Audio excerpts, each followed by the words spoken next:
주례표와 복음 캠페인 같이 하겠습니다. 시작. 복음으로 교회를 새롭게, 세상을 이롭게, 복음으로 가정을 세우겠습니다. 복음으로 전도하고 선교하겠습니다. 복음으로 세상을 섬기겠습니다. 아멘.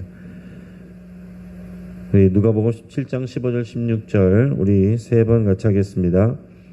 그 중에 한 사람이 자기가 낳은 것을 보고 큰 소리로 하나님께 영광을 돌리며 돌아와 예수의 발 아래에 엎드려 감사하니 그는 사마리아 사람이라.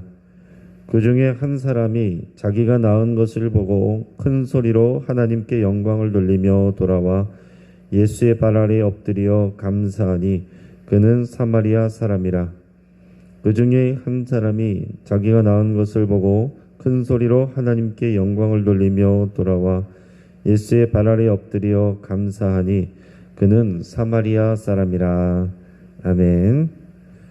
하나님께서 오늘 우리에게 주시는 말씀은 사무엘상 25장 1절에서 22절까지의 말씀입니다. 자, 오늘 본문을 통해서 때를 분별하라 라는 제목으로 말씀의 은혜를 같이 나누겠습니다. 여러분, 2차 대전 때 일본 히로시마의 원폭 투하로 인해서 일본은 연합군에 완전히 항복을 했습니다. 이제 그렇게 일본의 전쟁은 끝이 났습니다. 자, 그런데 일본 군인들 중에는 이 전쟁 소식을 몰랐던 사람들이 있었습니다. 오노다 히로 소위는 필리핀 정글에 주둔하던 일본 제국군 정보장교였습니다. 연합군에 쫓겨서 그는 정글 깊은 곳에 들어가서 숨어서 지냈습니다. 그는 29년 동안이나 투항을 거부하면서 정글에서 홀로 지냈습니다. 그래서 전쟁이 끝난 다음에 필리핀 정부군이 전쟁은 끝났으니 이제 항복하라, 이렇게 내용의 선전물을 정글에다가 뿌렸지만 그는 이것을 믿지를 않았어요. 나중에는 일본 정부와 오노다의 가족들끼리 이 필리핀에 와서 이제 항복을 권유했지만 그는 연합군의 계략이라고 생각해서 이것을 응하지 않았습니다. 결국에는 1960년에 일본 정부는 이 오노다가 사망한 것으로 공식적으로 판정을 했습니다. 그러나 그 후에 나중에 한 일본인 탐험가에 의해서 이 남자가 이제 발견이 됩니다. 하지만 아무리 전쟁이 끝났고 시대가 변했고 지금 일본도 이렇게 나라가 다 변했다라고 얘기를 해줘도 그 말을 믿지 않는 거예요. 결국 그가 누구를 데려왔냐면은 그 오노다 소위의 직전 상관, 이미 다 은퇴하고 나이가 들었지만 그 사람을 수소문 끝에 찾아가지고 필리핀으로 데려가서 그 사람에게 이 모든 상황을 그 상관이 직접 설명하고 투항할 것을 명령을 합니다. 그러니까 그제서야 29년에 혼자 해왔던 전쟁을 마무리하고 그 필리핀 정부에 공식적으로 항복을 하고 또 일본으로 돌아오게 돼요. 그때 그의 나이 이제 52세였습니다. 그는 29년 동안 정글에 숨어서 지역 게릴라전을 벌이면서 혼자서 30여 명의 필리핀 사람을 죽이고 또 100여 명에게 부상을 입혔다고 합니다. 심지어 야자수 열매를 따던 필리핀 원주민 소년을 토막내 살인하기도 했습니다. 일본인들에게는 영웅으로 추앙받았고 또 정치적인 이유로 필리핀 대통령에게 사면받았지만 그는 결국 무고한 사람들을 죽인 전범일 뿐입니다. 그가 이렇게 된 것은 달라진 시대와 때를 분별하지 못하고 이것을 깨닫지 못하고 그것을 받아들이지 않았기 때문에 그렇습니다. 여러분, 하나님의 역사에서는 시간이 중요해요. 때가 중요합니다. 하나님의 시간은 원으로 계속 돌아가는 것이 아니라 시작이 있고 끝이 있어요. 하나님의 시간들, 하나님의 역사들이 계속해서 흘러가는 것입니다. 그래서 그때를 믿음으로 기다리고 분별하면서 사는 것이 그리스도인들의 신앙생활입니다. 그때를 분별하지 못하는 지금의 저 이스라엘 사람들, 그 유대인들은 아직도 이 하나님의 나라를 기다리고 메시아를 기다리면서 인정하지 않고 살아가고 있습니다.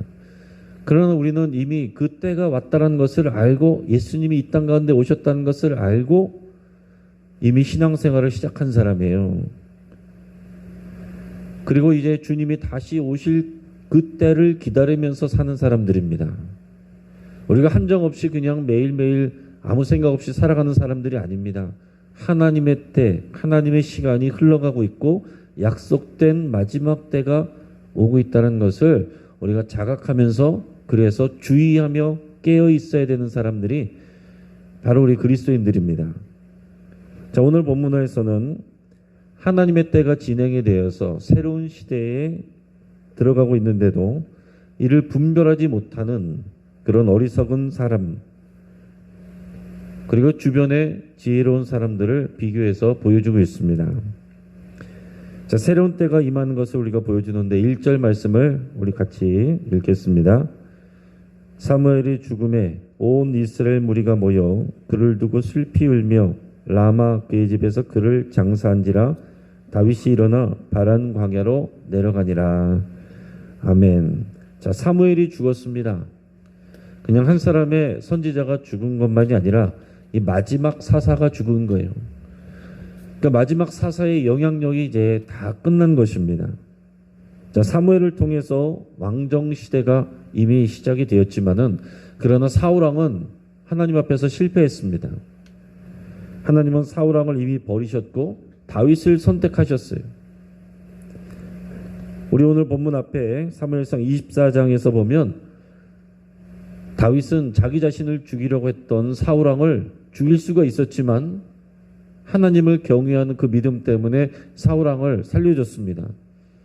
이것을 알게 된 사울왕이 어떻게 됐습니까? 다윗에게 고맙다고 말하면서 이제 하나님께서 다윗을 왕이 되게 할 것이라고 자기 입으로 이렇게 얘기를 했어요. 그것을 자기가 인정을 하면서 나중에 다윗이 왕이 되면 자기의 집을 온전하도록 보호해달라 이런 얘기까지 했습니다. 이때 잠깐 좀 제정신이 들어왔는데 나중에 되면 또다시 이 다윗을 죽이러 오게 돼요. 그러나 이미 그 내용은 뭡니까? 사울이 그렇게 인정을 하고 사무엘이 죽은 이 상황들을 통해서 지금 하나님의 때는 사사시대가 끝났고 왕정시대가 시작됐는데 사울왕에게서 다윗의 시대로 이미 저물어가고 있다라는 것을 보여주고 있는 것입니다. 지금 현실의 권력 여전히 사울이 왕입니다. 그러나 하나님의 시대에 하나님의 저울의 추는 이미 사울에게서 다윗으로 기울어 있어요. 사울 왕이 아무리 때를 쓰고 거역하려고 해도 하나님의 결정은 이미 났습니다. 아직 다윗의 왕권이 완전히 선 것은 아니지만 이미 다윗의 시대가 시작됐다라고 봐야 됩니다. 자, 그렇기 때문에 지혜가 있는 사람이라면 다윗의 편에 서야 되겠죠. 자, 사무엘의 죽음으로 인해서 온 이스라엘 무리가 모여서 오늘 그를 장사해 지냈다라는 그런 표현이 나옵니다. 그리고 다윗은 이때 자신의 부하들과 함께 바란 광야로 갔습니다. 이 바란 광야는 이 시내산, 이 시내 반도의 북부 지역이고 이 가나안 지역의 가장 남쪽 부분에 이제 해당이 됩니다. 넓은 지역을 그 넓은 이제 광야 지역을 말해요. 자, 근데 그 근처에 마온이라고 하는 동네가 있었고 거기에는 나발이라고 하는 이름의 남자가 한 명 있었습니다. 자, 이 사람은 심히 부자였다라고 기록하고 있어요. 얼마나 부자였냐면 그가 소유한 양이 3,000마리, 염소가 1,000마리였습니다. 그럼 지금 이 시대에도 양이 3,000마리, 염소가 1,000마리면은 꽤 엄청난 사람이죠. 그러나 이런 이 고대 시대의 그런 가축들을 재산으로 가지고 있었던 사람이라면 굉장한 부자인 것입니다. 또한 그는 좋은 가문 출신이에요. 그는 헤브론을 차지한 갈렙의 후손입니다. 갈렙 족속이라고 나와요. 그러면 갈렙이 누굽니까? 출애굽한 사람들 중에서 가나안 땅으로 들어갔던 딱 2명의 사람, 여호수아, 갈렙. 그 갈렙이에요.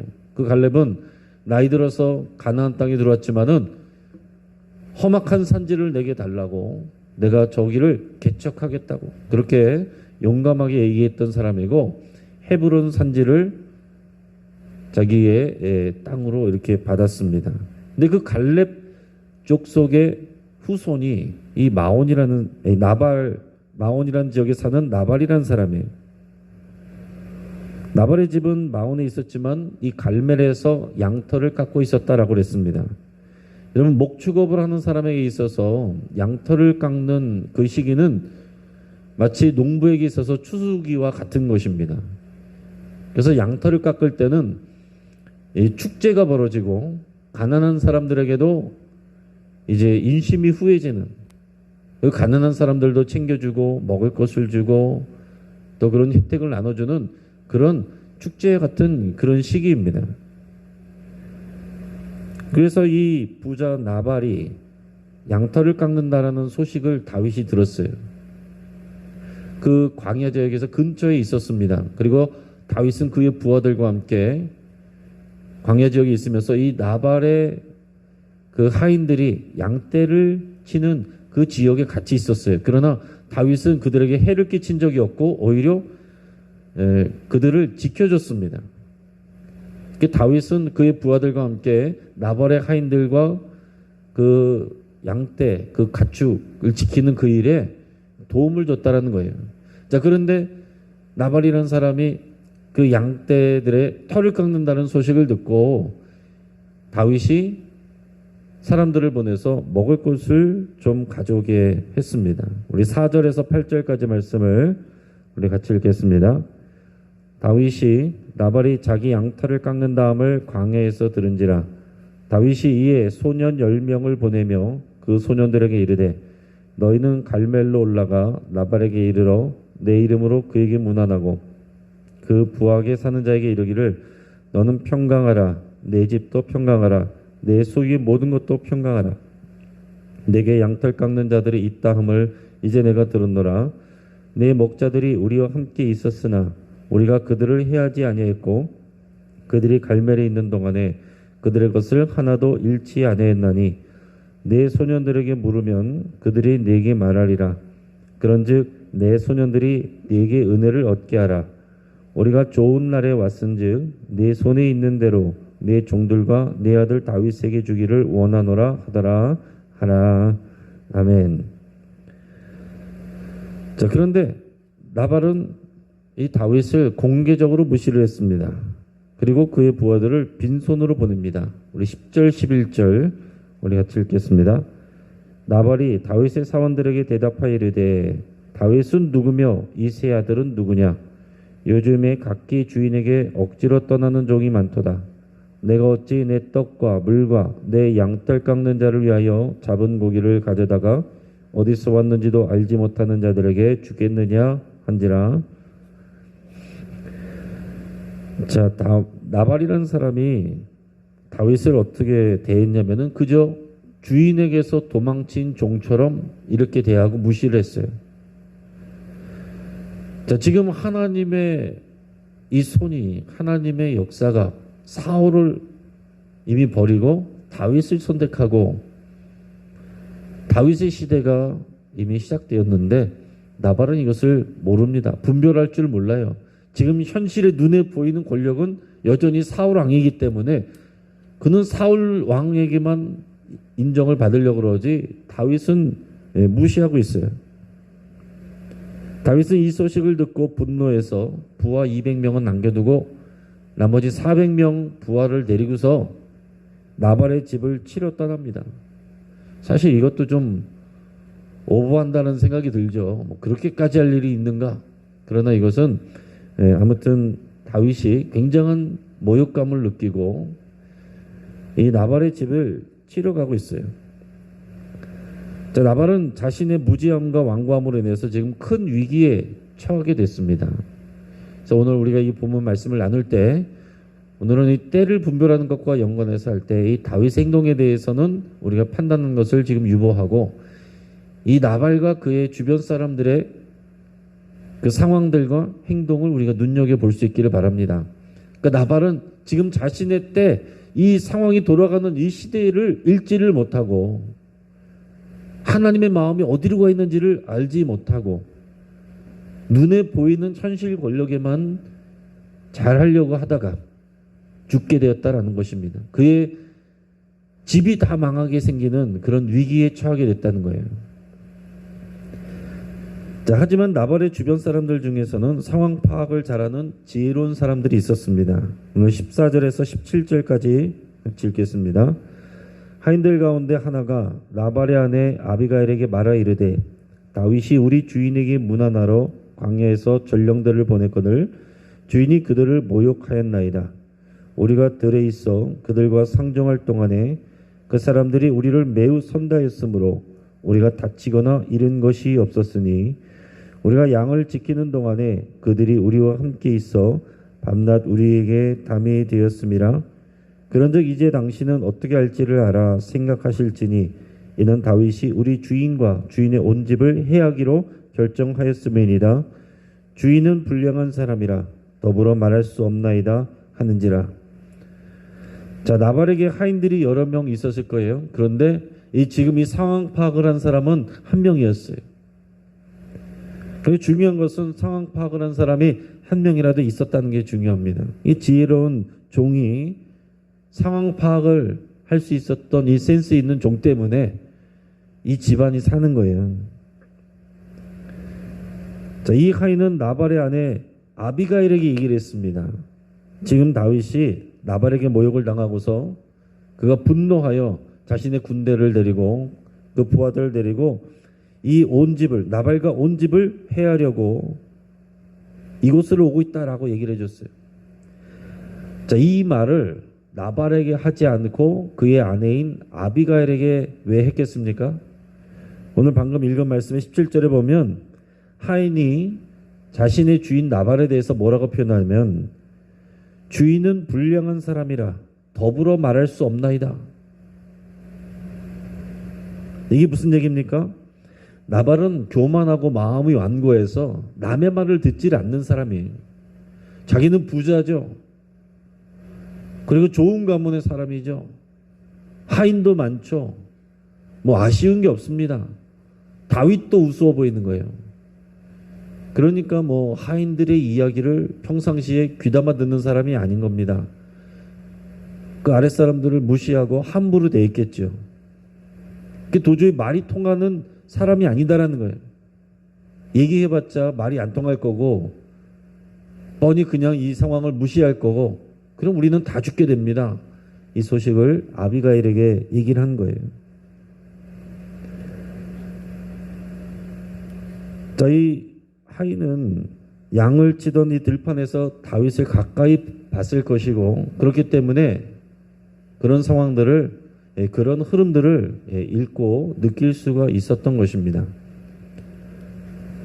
자, 근데 이 하인의 보고를 들은 아비가일 또한 지혜로웠습니다.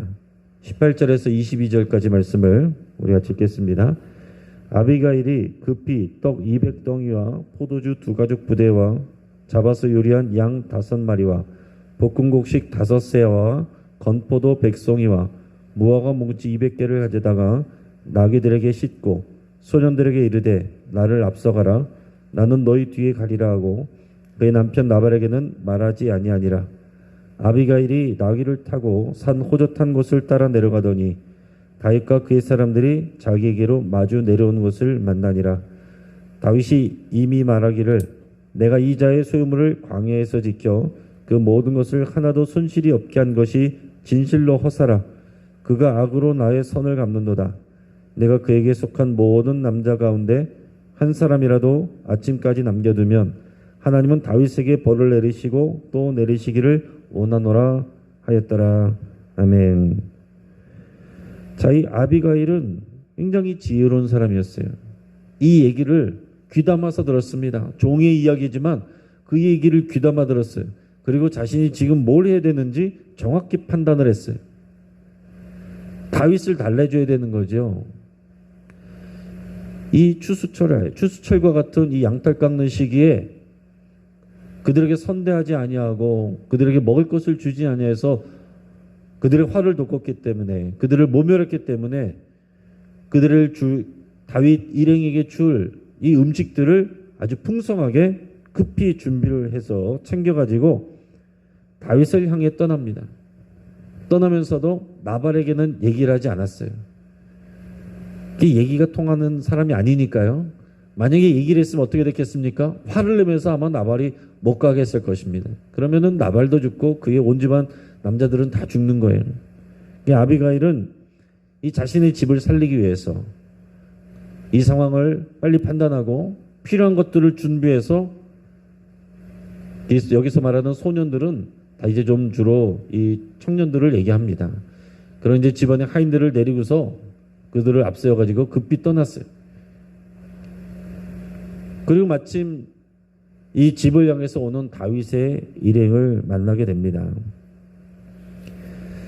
자, 오늘 이 본문 가운데서 이 지혜로운 사람이 두 사람인 거죠. 한 명의 이 하인과 그것도 하인들이 다 이것을 이렇게 깨달은 건 아니에요. 그 중에서 한 명이 이것을 깨달아서 아비가일에게 얘기를 해줬고 아비가일이 또 지혜롭기 때문에 이것을 얼른 받아들이고 수긍하고 그 얘기를 믿고 거기에 대한 발빠른 판단을 하고 거기에 대해서 대응했어요. 그래서 그의 집안의 남자들이 살 수가 있게 된 것입니다. 자, 오늘 본문을 통해서 우리가 말씀을 이제 정리하는데요. 자, 하나님의 역사는 하나님의 때를 따라 이루어진다는 것을 여러분 잘 기억하시길 바랍니다. 그래서 그리스도인들은 때를 알아야 되고 시기를 분별할 줄 알아야 됩니다. 하나님의 역사가 어떻게 진행되고 있는지를 알아야 되는 거예요. 그냥 한정없이 그냥 내일만 바라보면서 또 오늘만 바라보면서 살아가는 사람들이 아니에요. 우리가 어떤 때를 살고 있는지를 아는 사람들입니다.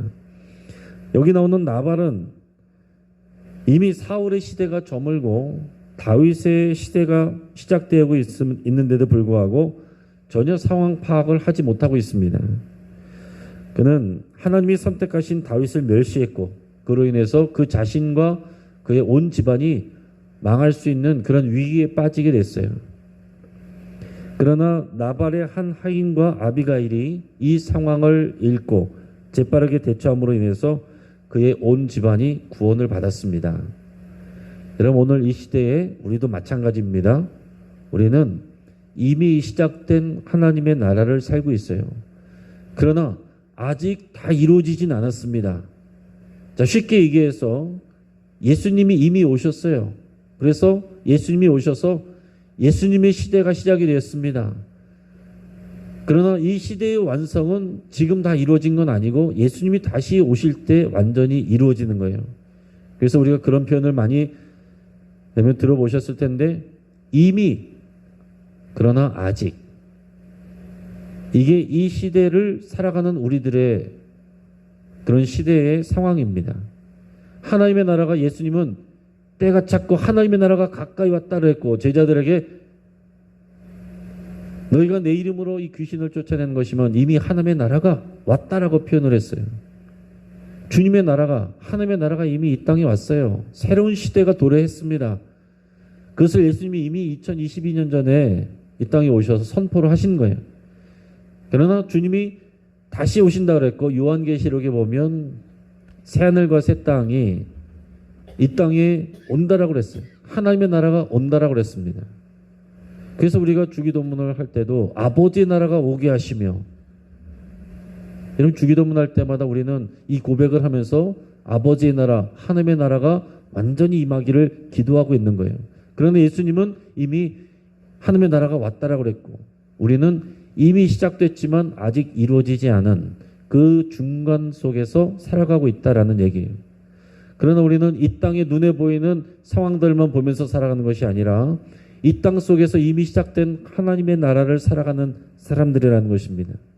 그러니까 우리는 이 땅에서 현실 권력자들만 바라보면서 그들에게만 잘하면 되는 사람들이 아니라 지금 하나님의 때가 어떻게 됐는지를 분별하고 우리 왕이 하나님이시고 우리 주님이 예수 그리스도시라는 것을 고백하면서 하나님 나라 백성으로서 하나님 나라 백성답게 살아가야 되는 사람들이라는 거예요.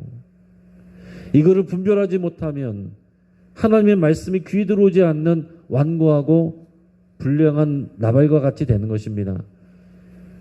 특히 가정이 이렇게 귀가 막혀 있고 영적인 눈이 감겨 있으면 그와 그 온 집안이 하나님의 진노, 다가오는 진노 앞에서 망하게 되는 거예요. 그러나 오늘 이 한 사람의 하인 또 아비가일과 같이 이때를 분별하고 이때에 맞춰서 필요한 것을 행동을 취할 때 그의 온 집안이 구원을 받게 되는 것입니다. 사랑하는 여러분, 오늘 이 시간 이 아침에 새벽을 깨어서 하나님 앞에 나온 여러분들은 주의 말씀을 듣는 사람들이고 이 말씀이 그냥 옛날 이야기로 듣는 사람들이 아니라 오늘 우리에게 주시는 하나님의 살아계신 현재적인 말씀이라는 것을 믿는 사람들입니다.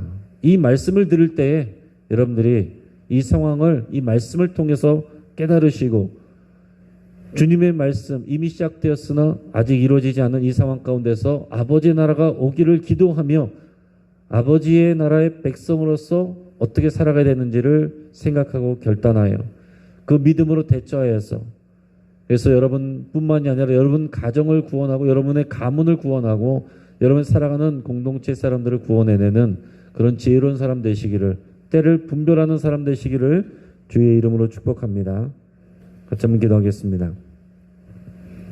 말씀을 붙잡고 함께 기도합니다. 오늘 우리 안에 나발과 같은 완고함과 미련함을 회개할 수 있길 바랍니다.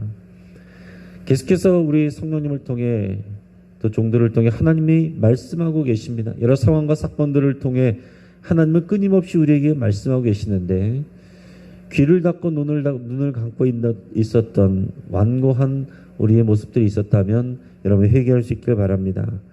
또한 나발의 한 종과 아비가일과 같이 때를 분별하는 지혜를 우리에게 주시기를 여러분 같이 기도할 수 있길 바랍니다. 눈에 보이는 나라와 현실 권력을 따르지 않고 왕 대신 예수 그리스도께 순종하기로 하나님 나라의 백성으로 살아가기로 여러분 이렇게 결단하며 기도할 수 있길 바랍니다. 우리 가정을 위해서 함께 기도합니다. 우리 사랑하는 가족들이 오늘 현실에 당장의 오늘의 일을 위해서 또 내일을 위해서 이 땅의 현실만을 바라보며 또 그렇게 달려가는 것이 아니라 하나님 나라 백성으로 살아가는 가족들 되기를 위해서 여러분 같이 기도하겠습니다. 우리 사랑하는 가족들이 마음이 완고해지지 않고 그들의 귀가 열리고 눈이 열리기를 그래서 하나님의 나라를 볼 수 있기를 위해서 함께 기도하겠습니다. 오늘 갈릴리 전도대 위해서 여러분 기도해 주시고 갈릴리 전도대 우리 전도하는 일들을 왜 합니까? 여러분 이게 주님의 나라가 가까이 오고 있는 것을 우리가 믿기 때문에 여러분 거기에 지혜롭게 우리가 순종하고 그것을 전하는 것입니다. 그런 사명으로 감당하는데 우리 여러분 기도를 함께 응원하시고 또 우리 전도대 가운데 하나님의 은혜가 임하기를 위해서 함께 기도하겠습니다. 또 예배와 신앙의 자리를 잃어버리는 성도님들을 위해서 함께 기도하겠습니다. 여러분 때를 분별하고 또 회복되기를 위해서 우리 간절히 우리 함께 기도하겠습니다. 우리 주여 한번 부르짖고 여러 가지 기도 제목을 붙잡고 하나님 앞에 기도하며 나가겠습니다. 주여